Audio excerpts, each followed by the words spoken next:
by Sagar Mehra.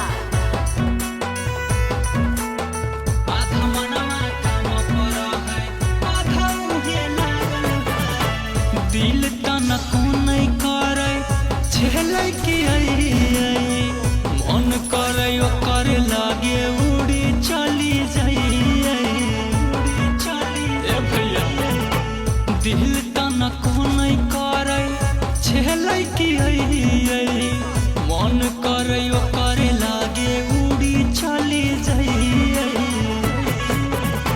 ओकर चेहरा भैया अखिए सोझा घूर है, ओकर चेहरा भैया अखिए सोझा घूर है।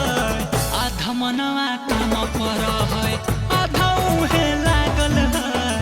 आधा मनवा काम पर है, आधा उहे लागल है।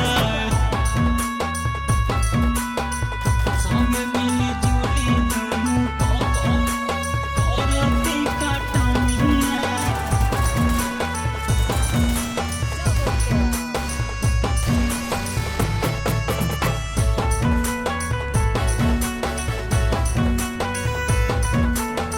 आधा मनवा काम पर है, आधा उहे लागल है।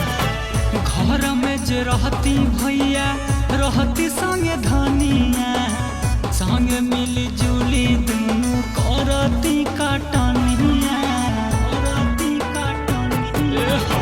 घर में जे रहती भैया रहती संगे धनिया, संगे मिली जुली दुनू करती कटनिया।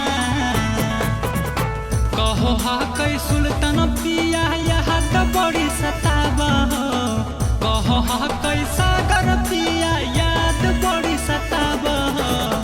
आधा मनवा काम पर है,